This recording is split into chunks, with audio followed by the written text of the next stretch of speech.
जय श्री राधे। मेरे चैनल पे आपका स्वागत है।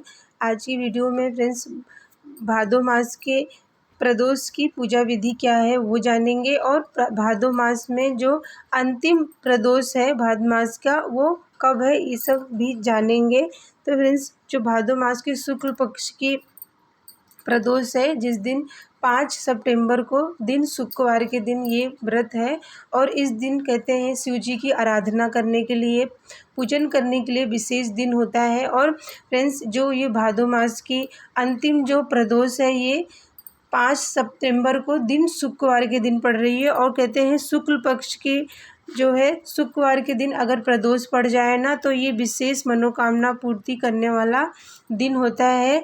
और आप अपने घर में शिव जी की आराधना जो है फ़ोटो की कर सकते हैं या फिर आपके घर में कोई भी शिवलिंग है ना तो उनका अभिषेक ज़रूर से आपको करवाना चाहिए, पूरी विधि से उनका पूजन करना चाहिए। क्योंकि प्रदोष के दिन कहते हैं कि अगर आप शुक्रवार के दिन प्रदोष पड़े ना तो वो विशेष मनोकामना पूर्ति वाला दिन होता है और आपको उस दिन ज़रूर से शिवलिंग का अभिषेक जो है पंचामृत से या फिर जो दही होती है और चीनी होती है ना उनको मिक्स करके आपको लगाना चाहिए दही से।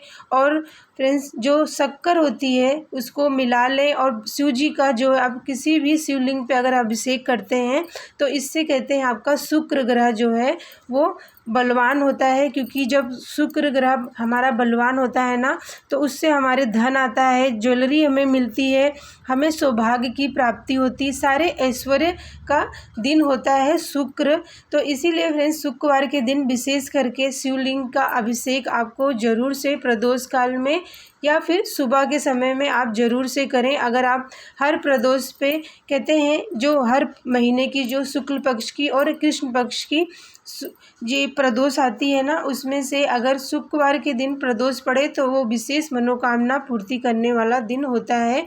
तो उस दिन अगर आप शिव जी को सुगंधित जो है जल से आप अभिषेक करते हैं, चाहे आप उसमें जो गुलाब की पंखुड़ी या गुलाब जल मिला लें, इत्र मिला लें या फिर कपूर मिला के आपको शिव जी का उस दिन अभिषेक ज़रूर से करना चाहिए। और इस तरह से अगर आप पूजन करते हैं तो इससे विशेष कहते हैं आपकी सभी मनोकामनाएं पूरी होती हैं। तो फ्रेंड्स 5 सितंबर दिन शुक्रवार के दिन प्रदोष का व्रत रखा जाएगा और उस दिन फ्रेंड्स जो है हमें संध्या के समय जो प्रदोष काल का समय होता है उस दिन हमें पूजन करने का समय यहाँ पे जो है शुभ समय जो है 6:38 से लेके 8:55 तक है। तो इस टाइम पे आप जो है प्रदोष काल में जाके आप चाहे तो अपने घर में पार्थिव शिवलिंग बना लें या कोई भी शिवलिंग है तो उनका अभिषेक करें या फिर मिट्टी का शिवलिंग विशेष मनोकामना पूर्ति करने वाला शिवलिंग बताया जाता है।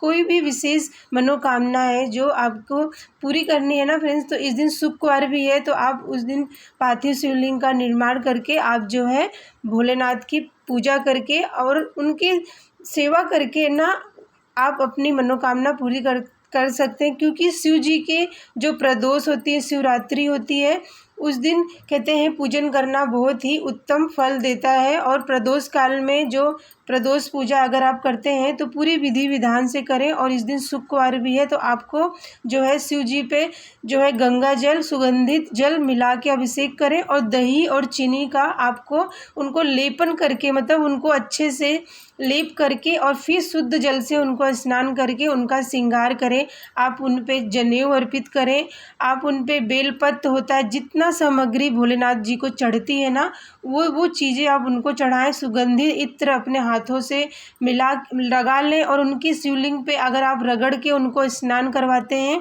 तो इससे भी कहते हैं आपका जो है दुर्भाग्य खत्म होता है और सौभाग्य की प्राप्ति होती है। और शुक्रवार के दिन इस जो प्रदोष है वो आपकी मनोकामनाओं को पूर्ति करती है। तो आप जो है संध्या के समय अगर आप उनका पूजन करते हैं शिवलिंग का अभिषेक करते हैं तो इससे भी आपकी सभी समस्त मनोकामनाएं पूरी होती हैं। और फ्रेंड्स इस दिन प्रदोष काल में जब आप पूजा करते हैं तो माता गौरी को भी आपको जो है उनका पूजन करना चाहिए। क्योंकि शिव जी के साथ साथ अगर आप माता पार्वती का पूजन करते हैं इससे भी आपके सौभाग्य की प्राप्ति होती है। और इस दिन फ्रेंड्स आपको हर प्रदोष पे माता दुर्गा को माता पार्वती को जो उनका स्वरूप है ना उनके जो पार्वती जी शिव जी के साथ हमेशा बैठी होती हैं, तो उन्हें भी आप जो है 2 चीज़ें हर प्रदोष पे चढ़ाएं, क्योंकि पार्वती माता का भी पूजा करना विशेष उत्तम फल देता है। तो आप उनको ना लाल फूल और जो सिंदूर होता है वो ज़रूर से अर्पित करें, और माता को